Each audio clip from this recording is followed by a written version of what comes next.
So let's go check out Atherton, California, the richest town and zip code in America. Before we show you Atherton's jaw-dropping wealth and explain why things are about to change there, we first need to Panda. I got broads in Atlanta. She's at the lean, the family. Tell you where it is. Atherton is located about 30 miles south of San Francisco in Silicon Valley. It's one town over from Menlo Park, where Meta is based, and 2 towns over from Palo Alto, the home of Stanford and Sand Hill Road, which we will get to shortly. Within 40 miles of Atherton are 5 of the 8 most valuable companies on planet Earth: Meta, Google, Apple, Broadcom, and Nvidia. Today, Nvidia became the first $4 trillion company. So we found that it's extremely hard to get interviews in rich towns, but we did pass an event in Atherton. I gotta say, it feels very Atherton, and I only have been to Atherton today. How much of this area is tech types that live in a town like Atherton? They can't afford it here. I've read some headlines that suggest otherwise. Yeah. Willie Mays lived about 2 blocks from us. It's gotten a lot more expensive. Yeah. It's gotten a lot more wealthier. It's now worth $7 million. What did you buy your house? Holy. 500,000. What's the property taxes on that kind of shit? Holy. 1981, and now it's probably worth. 8 million I had offered. Oh, they're probably know the guy. A lot of Chinese people have moved in here. She is right. Atherton is now about a quarter Asian, making it more racially diverse than some of the other ultra-wealthy suburbs we've seen in the country.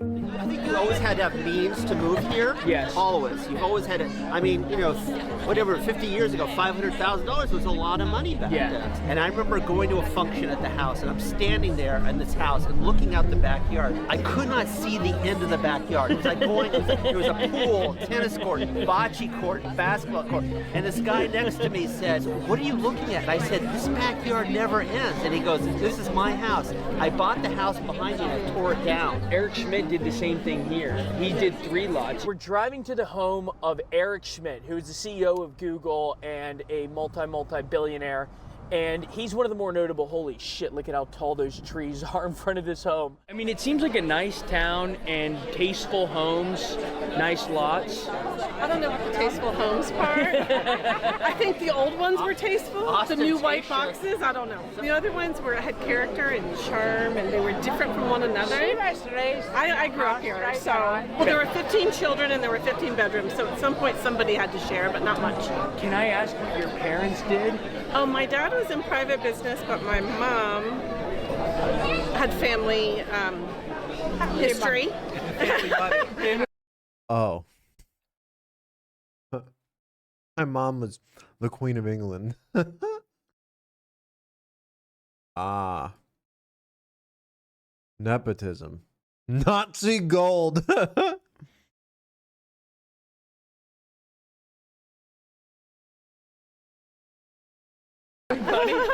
15 beds, not for That was really descriptive, lady. Thanks for telling us. Thank you. I got nothing out of that. My dad did business, and my mom was, I don't know, Hitler. Like, what was I supposed to get out of that? Like, what else am I supposed to get? My mom and dad had slaves is essentially what I heard. They built the house. Okay, God, I was gonna say that was $20. pretty nice. Yeah, his drink was like 16. My kids went to Sacred Heart Prep, which is Atherton. And they were surrounded by people from venture capital. They got exposed to this. We are now inside the gate at one of Atherton's 3 private schools. This is the Sacred Heart School. It's $57,000 for 6th through 12th grade. We convinced them to let us in. Larry Ellison, the founder of Oracle, one of the 5 richest people on the planet, sent his kids here. For just a half-day of preschool, it costs $34K. There you go, the lucky auction winner parking spot. A ton of the money that goes here, though, if I think, Sacred Heart actually goes to like a charity, if I remember correctly. I think most of the Sacred Heart stuff, it's a private school. I know that, like, that's really good, but I think Sacred Heart itself is a charity. And a lot of the money is used towards that. A charity for that purpose? No, I think Sacred Heart runs like a cancer hospital and shit. They run like a pretty big cancer hospital in Washington and like children's hospitals and stuff like that. What does the charity do with it? Sacred Heart runs like some pretty big hospitals. Yeah, in the West Side, in the Western United States. Like they don't cost anything. Like if you're a child with cancer, you just go to them, and they're free. My neighbor was actually a security guard at the Sacred Heart Hospital. Yeah. Or he was like head of security or some shit. Yeah. This is the Bay Area. Yeah, I know that, but I think Sacred Heart is all the same like overarching organization. Right? Also, what the fuck is OJ doing here? Probably cost $50K. There's more of the campus, so that's where some of the students go to classes. They got the outdoor lockers, very California. Thank you. Yeah. Have a good one. Appreciate your help. All right, off we go to the Menlo School. That is true. He did drive a white In Bronco. the town of Atherton, which just says 7,800 This is people, wild. but just 2 insane schools. And this school, by the way, costs $61K for high school to go here. $61,000. Oh my God, that's more than I paid for Yeah, college. that's a high school. And there's a middle school, which costs over $50K. There's not a public school that Atherton, it shares a public school with the neighboring town, but the 2 private schools are, I mean, just obscenely expensive, among the most expensive in the country. Before we show you Atherton's craziest mansions and investigate its Private schools should be heated banned. zoning battle that will change the town, you first need some Atherton history. Okay, but I mean, you know that was it public school in always this area getting that funding from the property taxes here has to go crazy. Right? Being born in this zip code is like a life hack to just being rich. this to rich? being Business successful. executives lived in Atherton that evolved into tech. I don't know if they do executives. waivers in California. I don't think one they of the do. nation's top You can get a waiver on that essentially to write off that percentage that goes towards the schools if you send your kids to private school. This is why we're against private school waivers if you don't understand. I don't think California has waiver programs yet, right? Yeah, no, they share with another municipality, but they would get paid by the same. That school has to be funded from somewhere. It'd be funded by this zip code as well, right? So tech reporters who's writing a book on the history of Silicon Valley right now turned out to be the perfect guy to ask about Atherton's well. My uncle was once mayor of Atherton in the 1950s. I delivered newspapers to the future homes of both Larry Page and Steve Jobs, which is ironic because those 2 people, more than any 2 people on the face of the earth, changed the way news is delivered. Yes. I can remember when this was an aerospace community, San Francisco was a financial center. You would work in San Francisco and you would live in the peninsula. Yes.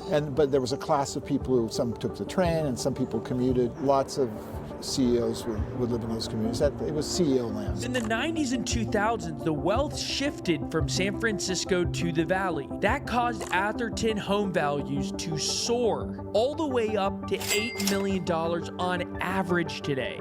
Now Atherton residents aren't commuting from San Francisco. They're commuting from Sand Hill Road. By the way, if you're enjoying this video, please make sure to like and subscribe. We went to the Bay Area, and just like we do with every area, we tried to capture it red without states are super bias or underfunded. fear. The most Spirit. important and interesting places in the area without all the resources of big news. So if you every support child us, should get the same education, in my opinion, but then I'd be called a communist. I mean, I disagree with that. I think everyone should have access to the same education, but not everyone learns the same. I think education should be tailored. Like, not everyone can learn in the same ways. We should spend time finding out the best ways to teach certain people, you know? That's what they do in most developed countries.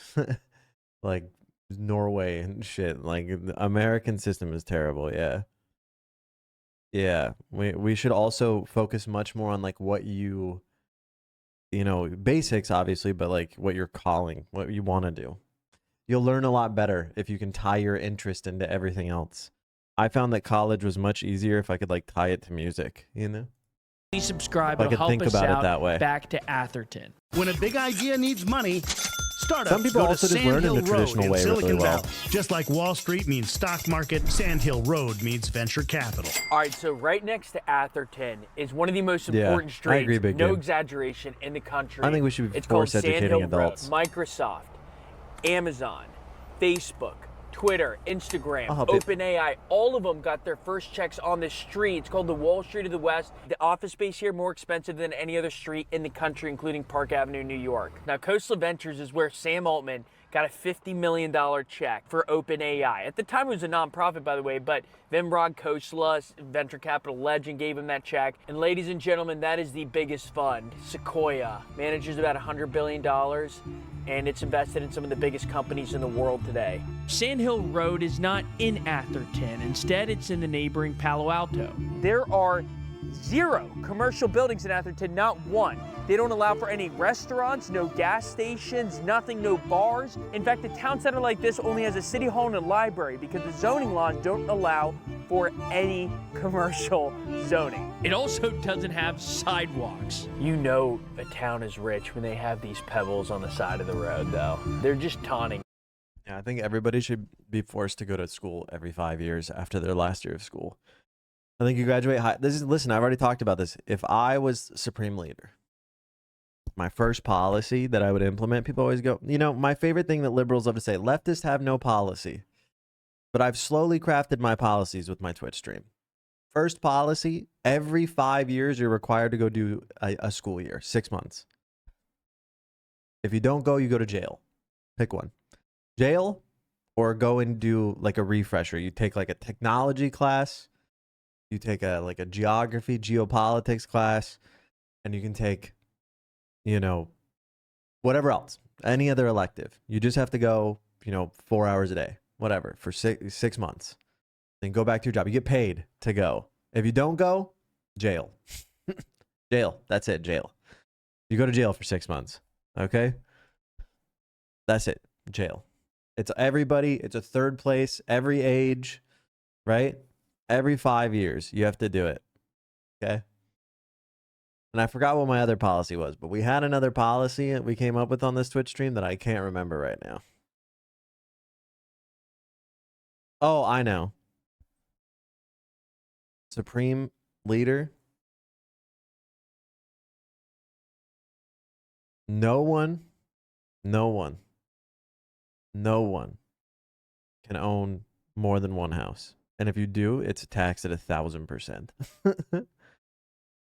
Yep. Gone. Nuked. 1,000%. A gazillion %. True, you don't need to if you just make robust public housing. No, but I was trying to think. I can't remember what it was. I was joking. I have no idea. We had another policy. We're assuming that everything else, like food and everything, has been handled. God damn it, I can't remember what it was. It was so good, too. No, not the one-child policy. Fuck, I can't remember what it was. Oh, man. No, it wasn't the gauntlet.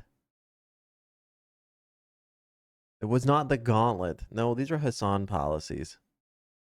No, it wasn't driver's tests. I can't remember what it was.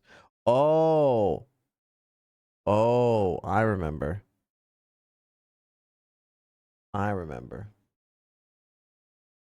You cannot be in public office past 65.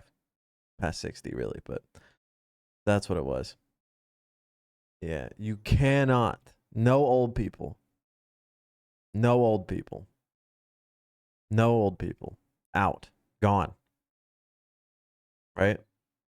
Because once you're retired, you can't be a part of the government. That was the whole idea. Is if you are retired, you're not allowed to be a part of the government. Right? Because you don't know what it like. You're not a worker anymore. You're done. You're retired, motherfucker.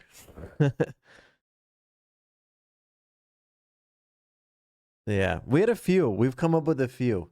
We've had a few good policies. I still think my best policy is forced education. I think it is forced education. Everyone should be forced to go to school. I think that would solve so many of our problems. You know why? Here's how I see it. If forced education like that existed, like good mandatory forced education with good teachers and everything, if we don't get socialism out of that, so be it. That's not what the people want. The populace is educated. That's fine by me. You know, I've accepted it. I'll still be a socialist, but above a socialist, I believe in democracy, right? And if people don't want to do it and they're educated, so be it. That's on them. That's on them, right? It'll collapse, whatever. You know, the cycle will continue, right? Yep.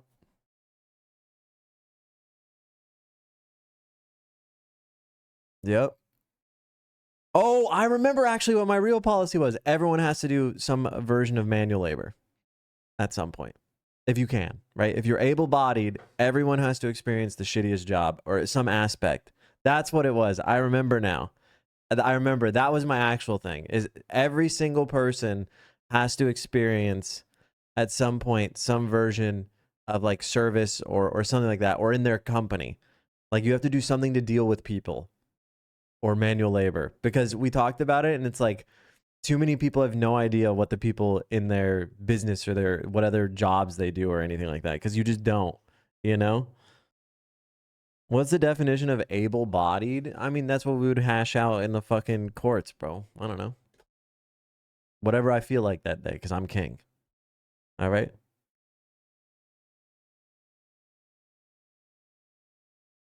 Whatever I decide. If you're in a wheelchair, you get to work the phone line. You get to deal with the guy calling about his internet not working, okay? That, or you're picking fucking hops to make IPA in Washington.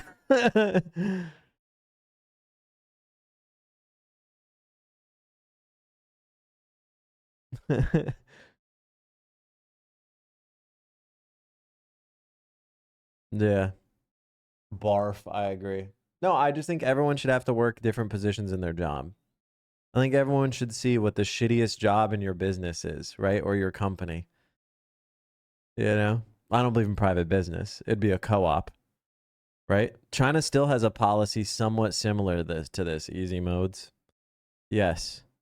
China somewhat has a similar policy to this still. I forget what it's called, and it's not really enforced anymore. But yeah, China has a policy that is similar to this, and the idea is that even if you're the CEO, you are required to like spend the amount of time in like every aspect of your business, right? The Mandarin system, yeah, or something like that. Yeah. Also, now it's more proper to use disabled, non-disabled, not able-bodied. Does have some weird connotations ties to it. It also stops the what's able-bodied question. Yeah, well, the hard part with disabled is also assumes that you are unable to do things, certain things. But like, what is your disability qualifies? I mean, there's a ton of language stuff around that. I talked about my professor in college, my linguistics professor, studying a ton about it, right? Yeah, able-bodied is a hard one. I agree. I agree. I agree. Lots of socialist countries would force college students to do manual labor during the summer. W. I'm just kidding. I don't think that's a W.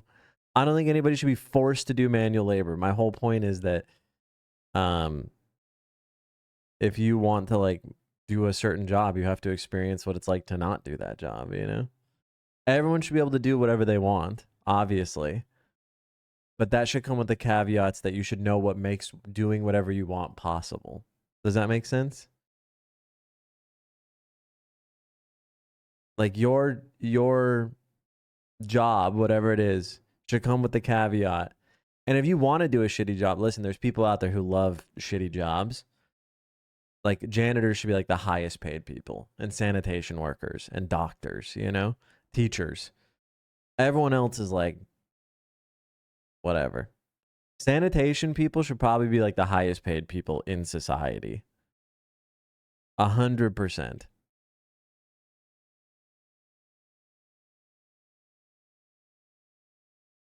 I think sanitation people are like so much respect. Oh my God. So much respect.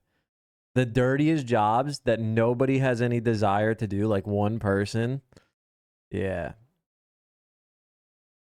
Because, like, listen, there's people out there who want to be a doctor and want to help you. There's very few people out there who want to, like, crawl in sewers. You know what I mean? So you have to incentivize that by paying them better than even doctors. I literally believe that. People are always like, oh, you need the market to determine. This is why I hate Austrian economics weirdos. You need the market to determine value. No, the fuck you don't. Doctors are, you don't need a market, brother. You die, okay? There's the fucking market. It's death, bitch. And if sanitation, you get sick. And guess what? You fucking die. All right? We don't need markets, motherfucker. We can just command that shit. All right? The markets of death.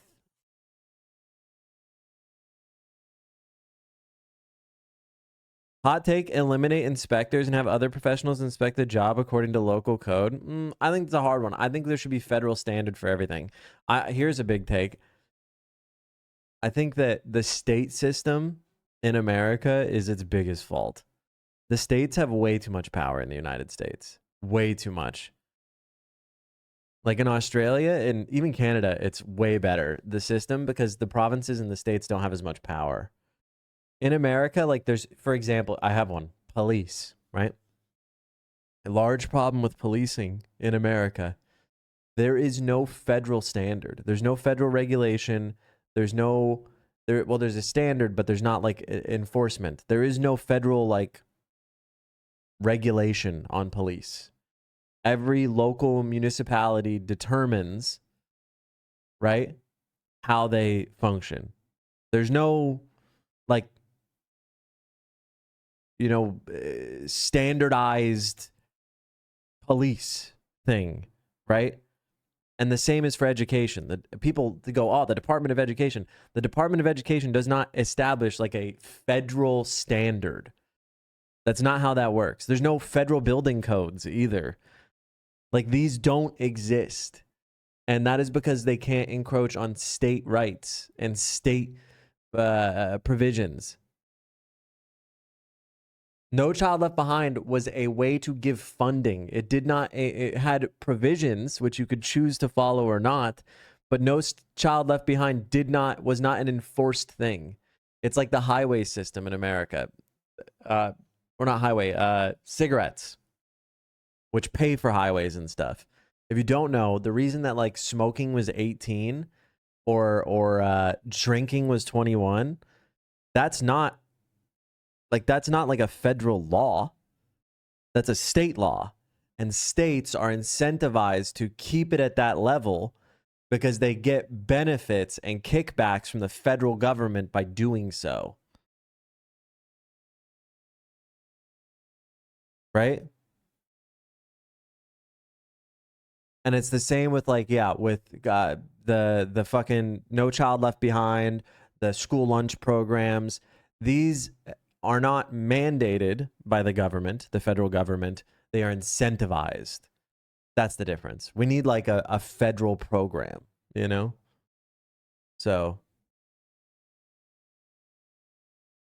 yes, the Department of Education just distributes funds from federal government. Like they just choose who and what to allot money to. Yes, and like usually it's fucking stupid. Like also sometimes they'll allot money to schools and tell them they can only spend it on a certain thing and then not give them any money to maintain said thing. Like gyms is a big one. Like a lot of small schools and rural schools will have huge, nice gyms that then fall to ruin and like are super shitty because they don't receive funds to it. And this is the same problem with like Native American reservations, right? Like Native, or, you know, the Bureau of Indian Affairs, what it's called in America. The Bureau of Indian Affairs gives a ton of money to natives in America that they can only spend on hyper-specific projects, like building parks or city halls or whatever, or they'll have really nice new, like, council buildings, and then they give them no money to maintain it. They get like a one-time check telling them they have to spend it in a certain amount of time, they have to build a certain amount of things, and then they get no money to maintain it, and it fucking sucks. Yeah, they all come with hella strings. It's like a grant. It's like a grant. If you've ever done grant writing, it's almost identical. Like grants are hyper. Well, actually, grants you have way more. It's way looser. You can spend once you get the grant, you can kind of spend it on anything related to whatever you're doing. But yeah. Isn't that the threat made by the Trump him now? They won't fund Columbia unless they salute Israel. Yeah, but I don't think Columbia or Harvard or Yale or MIT cares about federal funding that much because they have an insane amount of money. Like those colleges and their funds, I don't think they give a fuck. I really don't think Columbia cares about the federal government. It's nice that they get a kickback, but they get that kickback because they supply a lot of like engineers, you know, or whoever to make, or fucking attorney generals or state prosecutors, you know? Yeah, I think they care about the optics, but like the money doesn't matter to them. The money is irrelevant. It's not like a small school like, you know, Eastern Washington. You know, like a small school like Eastern Washington or like Colorado, you know, university.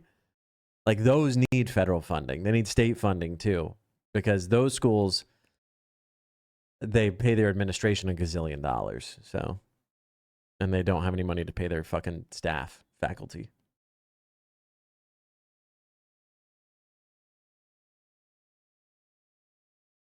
Yeah, if I was king, I think also everyone would get health care. Yeah. And then we would legalize smoking in bars. W. They did cave to Trump, but I wouldn't be surprised. Yeah, I'm just saying they don't need to, right? Like Columbia and all these schools, Harvard caved to Trump as well. They don't need to. They have all the money in the world. They're doing it because it looks good for them. And a lot of their benefactors are pro-Israel. Outside of that. Outside of the United States government, a lot of the benefactors for like Harvard and Yale and Columbia and Princeton and all these schools are giant, you know, Israel supporters as well. Yeah.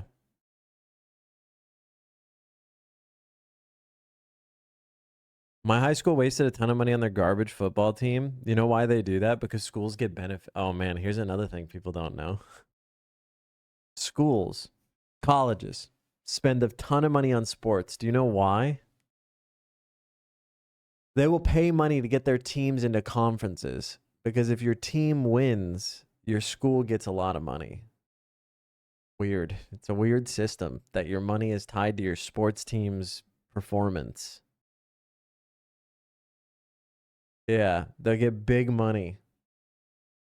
Also, if your team is popping, a lot of people come out to watch your team and make you even more money. So, I get it. I get why sports are so popular at colleges. Yeah. Yeah, also some colleges get paid to get wrecked by bigger schools. My college did, yeah. Yeah. U.S. schools are labor factories, not for education. College isn't. College is for education. College is like the last bastion of education in America. Right?